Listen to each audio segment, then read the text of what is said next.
So a lot of questions I get is like, if you were going to be just using one rod, what would it be? And for me, with what I'm doing currently, I do a little bit of Euro.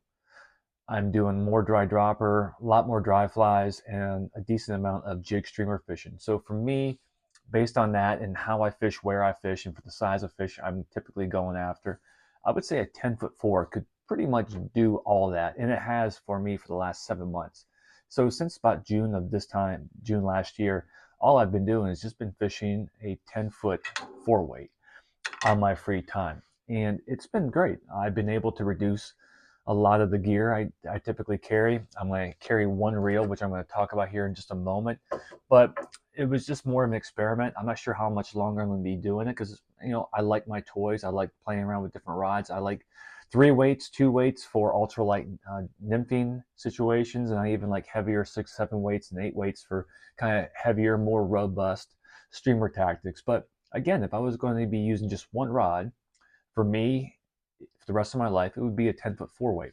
And this is how I've been fishing it for the last 7 months. And I'm going to explain to you how I've used this one rod, one reel, one base leader formula to pretty much do a little bit of everything. So let's get into it. So we have our 10-foot four weight rod, and the reels I'm using, I have only a couple of these, but these are the Orbis Hydros Euro reels, and these are a full frame reel. And what I mean by that is I'm still fishing a lot of mono rigs, whether I'm fishing jig streamers or ultralight nymph rigs. I'm fishing very thin systems. And the issue when you're fishing a regular reel with a frame that's opened up like this is that thin monofilament, thin fly line can often sneak on the back end of this frame, just causing the frustration and often tangles and then just getting stuck. So the advantage of a full frame reel is that when you're fishing ultra thin monofilaments or even thin fly lines, it's 100% contained, so it's never going to slip through the cracks. Now off of that, where I'm fishing, I'm not fishing big water for the most part, and even if I am, I'm usually using a double taper fly line. One is it's economical. You get two fly lines for the price of one. I'm not using casts that are usually beyond 60, 70 feet. Like that is a rarity. Usually most of my trout fishing, especially dry flies, even in low clear water where I'm fishing, is sometimes right around 35, 40 feet, but I'm not usually making too much greater length than that. So for me, a double taper fly line is fantastic. Also, it's got incredible roll casting capabilities. And where I'm fishing is, there are limited back cast areas. So one of the things I like about the roll cast, it just keeps the line on the water. You're not aerializing. So anytime you aerialize more line behind you, there's going to be a much greater chance of getting snagged or hanging the fly in the tree, and what Blaine Chocolate refers to as hunting squirrels. And so I love the roll cast. So a double taper fly line is just excellent for basically roll casting because it keeps most of the mass between you and the rod tip. One of the cool tips I picked up from Lefty years ago is a way of marking your fly line to know exactly what it is as you pull the first foot of fly line off the water or off the reel. And I know for a fact this is a Scientific Angler's Amplitude double taper four weight. But if you have to read the fine print, that's where you're going to see it. But one of the things that Lefty shared years and years ago is that you can actually take permanent markers or bands. So this is a four weight double taper fly line. So the two bands in the middle are longer and meatier, and then the two on each end, the one on the left, one on the right, is smaller in diameter. So it tells me that most of the mass is in the middle, and then they taper off to either end. So that indicates that it's a double taper. And four bands indicates that it's a four weight. And you can do this with weight forwards. You can mark it so you can indicate the type of taper it is based on the line weight. So it's a really cool way of marking your fly line and telling you exactly what it is when you pull the first foot or two of fly line off the spool. Now, the leaders I'm fishing, I'm not fishing really thick leaders. The leader I'm talking about here is going to be a leader I use primarily for dry fly fishing. I'm not fishing really big hoppers. I'm not fishing big hex patterns, so forth. If I do, I'm going to maybe beat this up a little bit. But for where I'm fishing, a lot of the basic dry flies like sulfurs, midges, you know caddis, smaller caddis, and so forth. I'm using the Scientific Angler Finesse. It's what I like about this is it doesn't have an aggressive butt section. It kind of has a nice thinner taper on the butt end, so it doesn't have incredible turnover where it's going to strain out that entire leader. It's smaller in diameter. a little bit more finesse. And then also more importantly is that smaller diameter, I think, just reduces its drag, surface drag. So you have a much longer presentation before drag sets in because you've got this smaller diameter, this smaller amount of mass laying on the water. So I'm going to attach that using a nail knot. And I'm going to add basically with a nail knot right here, the trout leaders I'm fishing are going to start right around 12 feet and they're going to go north of that, maybe up to sometimes 18, 20 feet in length. And when you're fishing longer leaders, there's a good chance when you are playing a fish that part of that line leader connection is going to have to be stripped through the guides in order to land the fish. And a loop by any fly line company that I know of today are pretty large, a little bulky, and often act as a hang up or a snag when you're trying to strip it through the guide. So the first thing I'm going to do with most of my trout lines these days is just snip the loop and then just do a nice clean blood knot or nail knot. And then I have my 12 feet tapered down about 5x. And off of that, I'm going to cut back essentially about 2 feet down to about where the 4x begins. So this 12-foot 5x now is about 10 feet 4x. And off that 4x diameter, I'm going to add a little micro perfection loop. And in years past, I would use a tippet ring. And tippet rings are great, but the downfall with tippet rings is that they do have a mass, they do hinge, and they will sink. And this is a little micro loop, and I might be able to show it to you on another video, but also a friend of mine, Old Dominion Trout, did a really good tutorial on this on YouTube a while back, showing you how to do these micro loops. And this is what I'm using for my connection.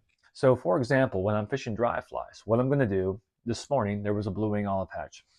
About 11 o'clock, we had a warm morning, bugs started coming off a little earlier with some fish rising. So off this 4x section with the loop, I added another short section of 4x, maybe about 12 to 15 inches of nylon, and then another 3 to 4 feet of 6x nylon to my little dry fly. And that was my rig.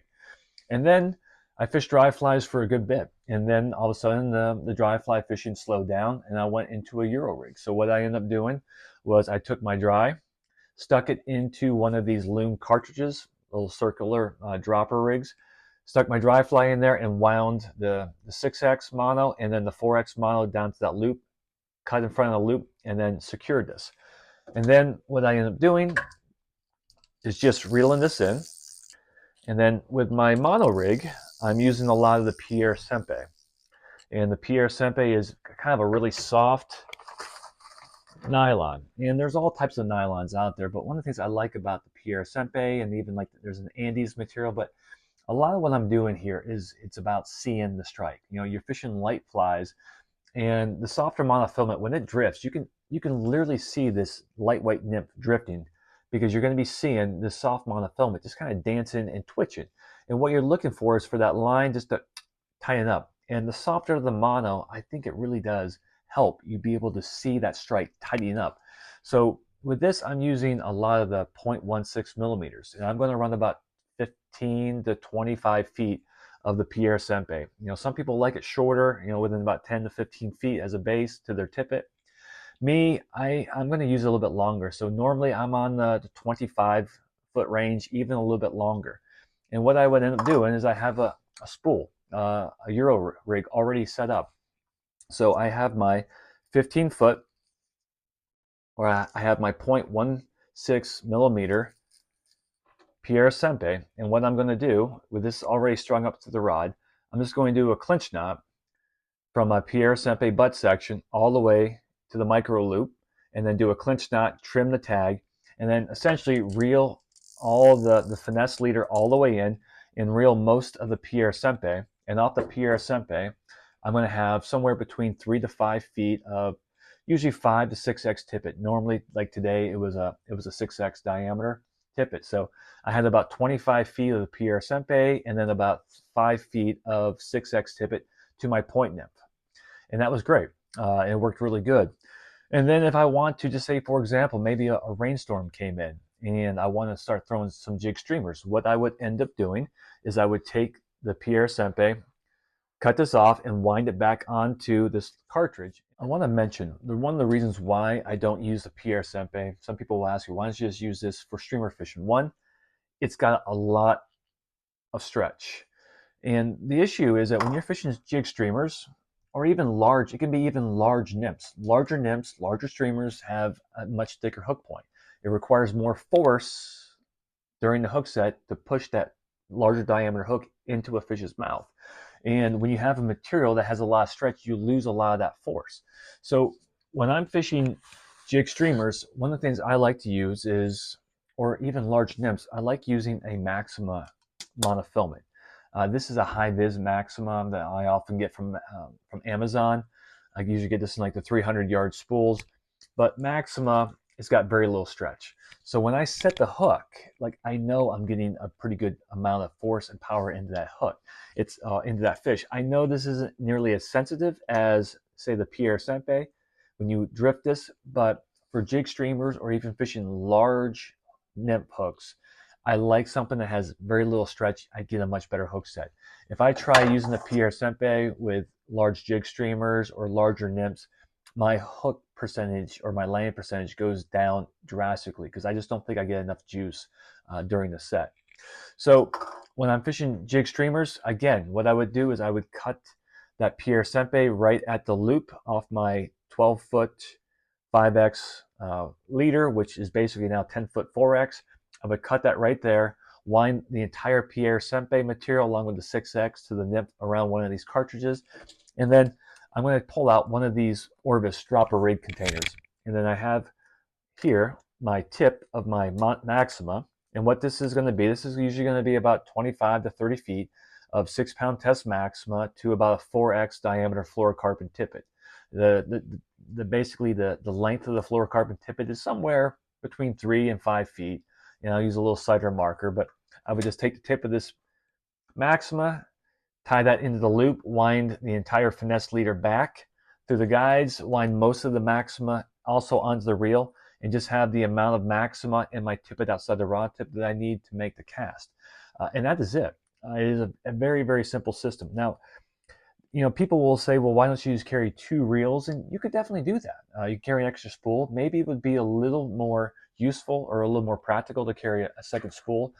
But for me, it takes often somewhere between 3 and 5 minutes to completely switch gears, say from a dry fly to a jig streamer to a Euro rig with a very soft piece of monofilament. So for me, waiting 3, 4, 5 minutes to basically switch over and do that and only have to carry 1 reel and 1 spool makes sense to me.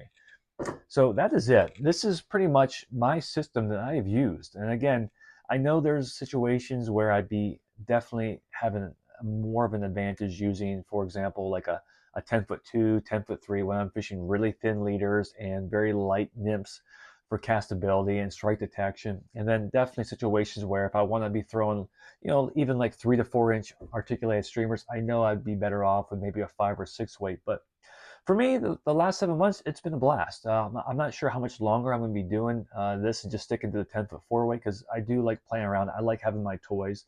But this, for me, really made me realize that you really don't need a lot of tools to do the job. And this has been a great lesson, something I think it's useful for most people to go out and sort of experiment with for yourselves to really see how much stuff you actually need to have a good time. And for me, I had a great time, learned a little bit, and really reduced the amount of stuff I carried with me. So I hope you enjoyed the video, and I look forward to seeing you on the next one. Take care. Have a great day.